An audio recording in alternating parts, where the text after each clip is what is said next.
سورہ یونس کا اجتماعی مطالعہ کر رہے ہیں، اور خصوصاً اللہ کریم نے سدھارنے کے لیے، عبرت کے لیے، نصیحت کے لیے، موعظت کے لیے پہلی قوموں کے حالات بیان کیے ہیں اور پھر ان کا انجام، تاکہ بعد میں آنے والے وہ غلطیاں نہ دہرائیں، اس راستے پر نہ چلیں جو تباہی کا راستہ ہے، بلکہ وہ راستہ اختیار کریں جو ہدایت کا راستہ ہے، صراط مستقیم ہے، جس پر انبیاء کرام علیہ السلام چلے ہیں۔ تو اللہ پاک نے بطور خاص جہاں حضرت نوح علیہ السلام کا ذکر ہوا تو وہاں اللہ کریم نے حضرت موسیٰ علیہ السلام جو بڑے جلیل القدر اولو العزم پیغمبر ہیں اور جن کی جد و جہد مشہور ہے، ہر پیغمبر مشکلات سے گزرا ہے، ہر پیغمبر طوفانوں سے ٹکرایا ہے، ہر پیغمبر دعوت حق لے کر بڑی استقامت کے ساتھ میدان عمل میں کھڑا ہوا ہے۔ تو حضرات محترم، آج جو میں نے آیت مجیدہ سورہ یونس کی آیت نمبر 82 کی تلاوت کی ہے، اس کا ترجمہ سماعت فرمائیے۔ فَمَا آمَنَ لِمُوسَىٰ إِلَّا ذُرِّيَّةٌ مِّن قَوْمِهِ، پس نہ ایمان لائے موسیٰ علیہ السلام پر بجز ان کی قوم کی اولاد کے، وہ بھی ڈرتے ہوئے ایمان لائے، من فرعون، فرعون سے، وملئہم، اور اپنے سرداروں سے، ان یفتنہم، کہ کہیں وہ انہیں بہکا نہ دے، وَإِنَّ فِرْعَوْنَ لَعَالٍ فِي الْأَرْضِ، اور واقعی فرعون بڑا سرکش تھا ملک میں، وَإِنَّهُ لَمِنَ الْمُسْرِفِينَ، اور وہ واقعی حد سے بڑھنے والوں میں سے تھا۔ محترم حاضرین، اس آیت مجیدہ میں ارشاد فرمایا جا رہا ہے کہ جہاں حضرت موسیٰ کلیم تشریف لائے تو وہ لوگ جو تھے آپ نے دعوت حق دی، وہ ایمان نہ لائے بجز ان کی قوم کی اولاد کے، ذریۃ من قومہ، ویسے ذریت اولاد کو کہتے ہیں، کم سن اولاد پر بھی اطلاق ہوتا ہے، لیکن یہاں مراد نوجوان ہیں،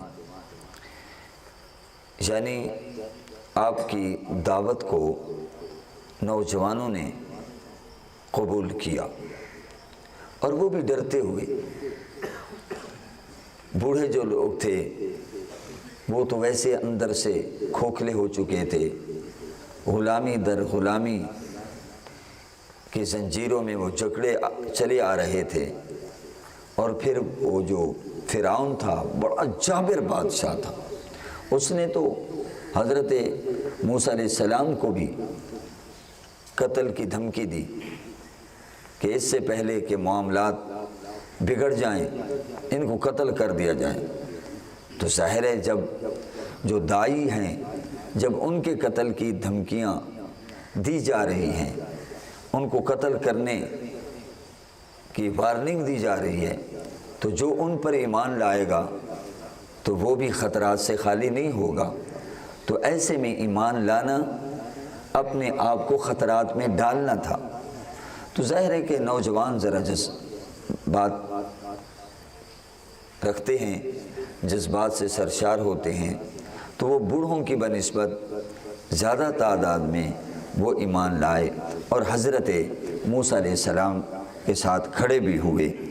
تو قرآن حکیم نے وہ کیفیات، وہ حالات بیان کی ہیں کہ وہ بھی ڈرتے ہوئے ایمان لائے فرعون سے اور ان کے سرداروں سے کہ کہیں وہ انہیں بہکا نہ دے، یعنی فرعون جس کے پاس اقتدار ہے، اختیار ہے، حکومت ہے، چونکہ جب حضرت موسیٰ علیہ السلام نے نعرہ لگایا لا الہ الا اللہ موسیٰ کلیم اللہ، یہ کوئی معمولی نعرہ نہیں تھا، یہ تو معبودان باطل جو ہیں یہ ان پر ضرب کاری، اور اس نعرہ نے نہ صرف اس کی جناب والا جو ربوبیت کا دعوت تھا اس پر ضرب لگائی، زد لگائی، بلکہ اس کی حکومت کو بھی خطرہ ہو گیا۔ تو پھر وہ اونچے ہتھ کنڈوں پہ بھی اتر آیا، قتل و غارت پہ یہ ساری باتیں ہوئی۔ قرآن حکیم نے فرمایا وَإِنَّ فِرْعَوْنَ لَعَالٍ فِي الْأَرْضِ، فرمایا وہ واقعی فرعون بڑا سرکش بادشاہ تھا زمین میں، اور وہ واقعی حد سے بڑھنے والوں میں سے تھا۔ تو جو نوجوان ایمان لائے تو حضرت موسیٰ کلیم اگلی آیت میں بیان ہوا وَقَالَ مُوسَىٰ يَا قَوْمِ إِن كُنتُمْ آمَنْتُمْ بِاللَّهِ فَعَلَيْهِ تَوَكَّلُوا إِن كُنتُمْ مُسْلِمِينَ۔ انہیں راہ حق میں استقامت کے لیے اور ہر طرح کے طوفانوں سے ٹکرانے کے لیے تیار کیا جا رہا ہے۔ ظاہر ان کے پاس اقتدار ہے، آج بھی آپ دیکھ لیں، کوئی حق کی آواز بلند کرتا ہے تو دبا دیا جاتا ہے، کوئی تاجدار ختم نبوت کا نعرہ لگائے یہ جیل میں بند کر دو، کوئی لبیک یا رسول اللہ کہے اے اللہ کے رسول ہم حاضر ہیں آپ کی غلامی کے لیے، آپ کی ناموس کے لیے، تو جی ان کو پکڑ کر جی پابند سلاسل کر دو، کوئی جرم نہیں ہے۔ حالانکہ پاکستان ہمارے بزرگوں نے بنایا، تاریخ پڑھ کے دیکھ لو، آج ان کی اولادوں پر پاکستان کی زمین تنگ کی جا رہی ہے، صدا نہیں رہنی کسی کی حکومت، سارے معاملات اللہ کے سپرد ہیں اور اللہ کے حضور ہم پیش ہوں گے، کیا جواب دے سکیں گے؟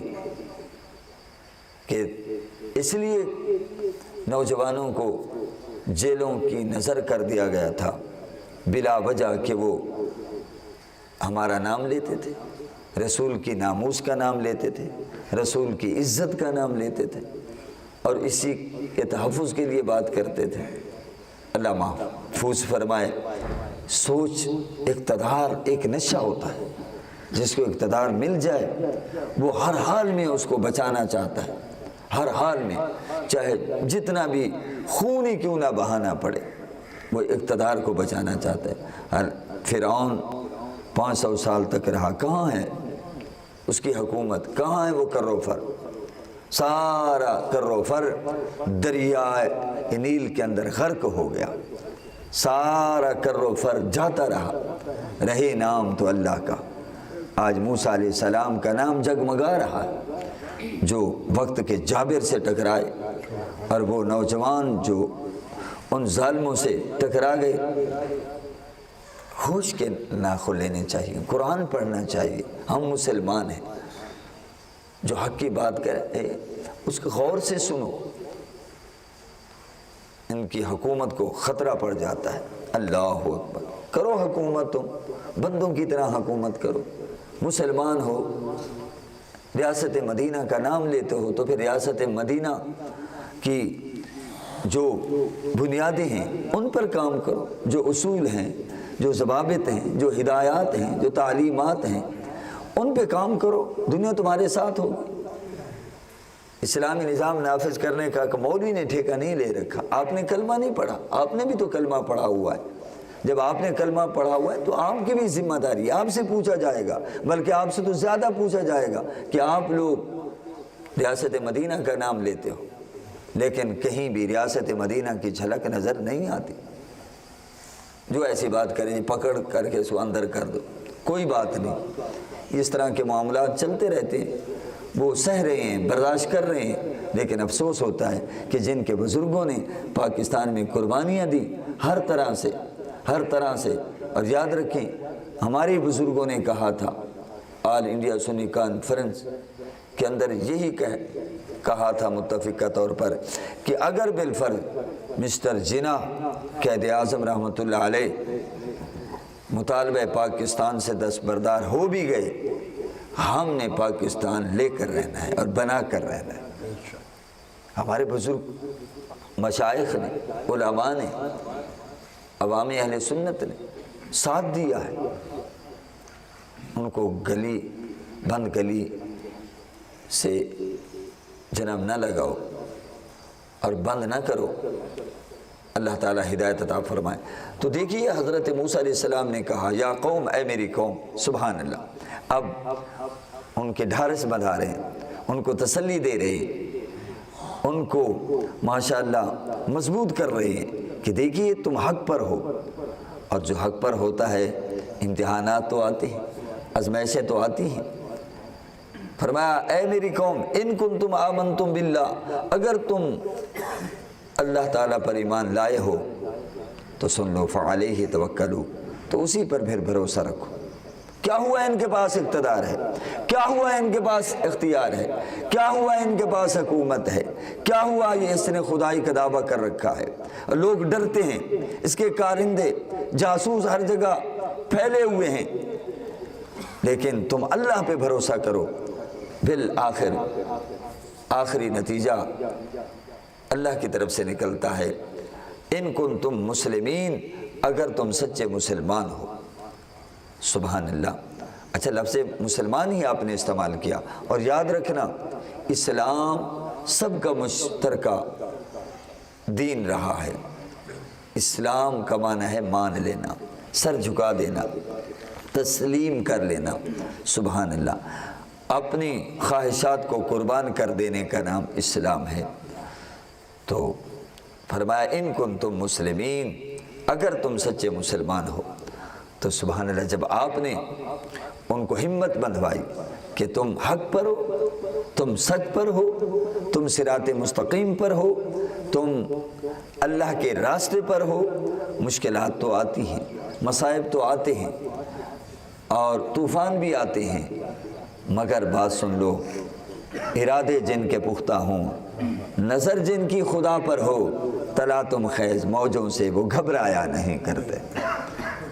اور آپ کو پتہ ہے پھر جب سبحان اللہ ایک وقت آیا کہ دریا میں کودے، تو ادھر پختہ ایمان تھا اور حضرت موسیٰ علیہ السلام آگے آگے تھے، تو سبحان اللہ دریا میں 12 راستے بن گئے، اور وہ کامیابی کے ساتھ گزر گئے مسلمان، اور پیچھے فرعون اور فرعونی آئے، یہ گزر گئے ہیں تو ہم بھی گزر جائیں گے۔ لیکن جب بیچ دریا کے پہنچے تو حکم آیا کہ اے دریا مل جا، وہ غرق ہو گئے، وہ تباہ ہو گئے، برباد ہو گئے۔ سبحان اللہ۔ تو حضرت موسیٰ علیہ السلام پر، اللہ پر ایمان لانے والے نجات پا گئے۔ فقالوا علی اللہ توکلنا، تو جب آپ نے اپنی قوم کے لوگوں کو، مسلمانوں کو، خصوصاً نوجوانوں کو کہا، تو نوجوانوں نے کیا جواب دیا؟ فقالوا علی اللہ توکلنا، بولے ہم نے اللہ پر بھروسہ کیا ہے۔ اور پھر ساتھ دعا بھی کرتے ہیں، ربنا لا تجعلنا فتنة للقوم الظالمین، اے ہمارے رب نہ بنا ہمیں فتنہ کا موجب ظالم قوم کے لیے۔ اللہ اکبر، یعنی مولا آزمائش سے بچا لینا۔ وَنَجِّنَا بِرَحْمَتِكَ مِنَ الْقَوْمِ الْكَافِرِينَ، زہر فرعون اور فرعونی ظالم تھے، ذرا بھر بھی ان میں انسانیت نہیں تھی، اور ان کے آباء و اجداد کو وہ صدیوں سے غلام در غلام بناتے چلے آ رہے تھے۔ تو وَنَجِّنَا بِرَحْمَتِكَ، دعا مانگ رہے ہیں، اے مولا ہمیں اپنی رحمت سے کافر قوم کے ظلم سے نجات عطا فرما۔ سبحان اللہ۔ تو اللہ تعالیٰ جب کوئی مظلوم دعا کرتا ہے تو اس کی آہ عرش تک جاتی ہے، تو اللہ کریم دعاؤں کے قبول کرنے والا ہے۔ تو فرمایا وَأَوْحَيْنَا إِلَى مُوسَى وَأَخِيهِ، اور ہم نے وحی بھیجی موسیٰ علیہ السلام اور ان کے بھائی کی طرف کہ أَن تَبَوَّآ لِقَوْمِكُمْ، فرمایا مہیا کرو اپنی قوم کے لیے بے مصر بیوتا، مصر میں چند گھر، وَجْعَلُوا بُيُوتَكُمْ قِبْلَةً، اور بناؤ اپنے گھروں کو قبلہ رخ، جدھر قبلہ ہے یعنی بیت المقدس، اس کی طرف اپنے گھروں کو بناؤ، اور فرمایا وَأَقِیمُوا الصَّلَاةَ، نماز قائم کرو۔ وبشر المؤمنین، اے موسیٰ علیہ السلام خوشخبری دو مومنوں کو۔ سبحان اللہ، یعنی حالات چاہے بگڑے ہوئے ہیں لیکن قوم کے حوصلوں کو بلند رکھنا از حد ضروری ہوتا ہے۔ سبحان اللہ۔ تو فرمایا بالآخر کامیابی تمہارے قدم چومے گی، یہ خوشخبری سنا دو۔ یہ عارضی ان کے پاس اقتدار ہے، پھر اقتدار بھی تمہارے پاس ہوگا۔ سبحان اللہ۔ وبشر المؤمنین۔ وقال موسیٰ ربنا انک آتیت فرعون وملأہ زینہ، اور عرض کی موسیٰ علیہ السلام نے، اے ہمارے پروردگار بے شک تو نے بخشا ہے فرعون اور اس کے سرداروں کو سامان آرائش، زینت و اموالا، اور مال و دولت، فی الحیات الدنیا، دنیاوی زندگی میں۔ ربنا لیضلوا عن سبیلک، اے ہمارے مولا کیا اس لیے کہ وہ گمراہ کرتے پھریں لوگوں کو تیری راہ سے۔ ربنا اطمس علی اموالہم، اے ہمارے رب برباد کر دے ان کے مالوں کو، ان کے بل بوتے پر وہ ظلم کر رہے ہیں۔ واشدد علی قلوبہم، اور سخت کر دے ان کے دلوں کو۔ فلا یؤمنوا حتی یروا العذاب العلیم، تاکہ وہ ایمان نہ لائیں جب تک نہ دیکھ لیں دردناک عذاب کو۔ قال قد اجیبت دعوتکما، اللہ تعالی نے فرمایا قبول کر لی گئی تمہاری دعا۔ سبحان اللہ، قبول کر لی گئی تمہاری دعا، جو تم نے دعا مانگی ہے یہ دعا قبول کر لی گئی ہے۔ فاستقیما، پس تم ثابت قدم رہو۔ ولا تتبعان سبیل الذین لا یعلمون، اور ہرگز نہ چلنا اس طریقہ پر جو جاہلوں کا طریقہ ہے۔ اللہ اکبر، کتنی بڑی بات ہے کہ حضرت موسیٰ علیہ السلام